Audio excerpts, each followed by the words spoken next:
تازه او نوې خبر. یو افغان کمانډوي ځوان د خپل توپک شپېلۍ پر امریکایي ځواکونو باندې راواړوله او 10 تنه یې مردار کړل. دغه ځوان څوک دی، چیرته یې دا کار وکړ او څنګه یې وکړ، ټول معلومات به درته په همدې ویډیو کې راټول کړي دي. درنو کتونکو السلام علیکم. ننګرهار ولایت کې شیرزاد ولسوالۍ کې یو افغان کمانډي سرتیري په امریکایي ځواکونو باندې برید کړی او 8 امریکایان یې مردار کړي دي. د افغانستان په ختیځ ننګرهار کې د افغان او امریکایي ځواکونو ترمنځ نښته شوې ده، خو تر اوسه پورې دا روښانه شوې نه ده چې دا خپل منځي نښته وه او که د افغان ځواکونو په جمع کې غلیم برید کړی دی. خو اسوسییټډ پریس خبري اژانس د یو امریکایي چارواکي له قوله وایي چې 2 تنه امریکایي پوځیان ټپیان او هم وژل شوي دي. د ننګرهار ولایتي شورا معاون اجمل عمر هم وایي د شیرزادو پیښه د ملي اردو مرکز کې دننه شوې ده. تیر ماښام افغان کمانډو او بهرني ځواکونو د عملیاتو لپاره شیرزادو ته ورغلي وو. د کمانډو یو عسکر په بهرنیو ځواکونو باندې پیکا چلولې ده.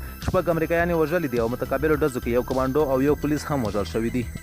د یو بل خبر له مخې په شیرزاد ولسوالۍ کې د افغان او بهرنیو ځواکونو ترمنځ په نښته کې 6 بهرني سرتیري مردار شوي دي او 6 افغان کمانډو ځواکونه هم شهیدان شوي دي.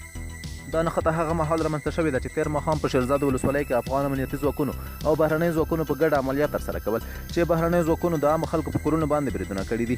نو یو افغان زړور او غیرتي ځوان چې دغه ظلم او زور یې ونه شو زغملی، نو د امریکایي ځواکونو پر مخونو باندې یې خپله پیکه وچلوله او 6 امریکایي سرتیري یې ځای پر ځای له منځه یوړل.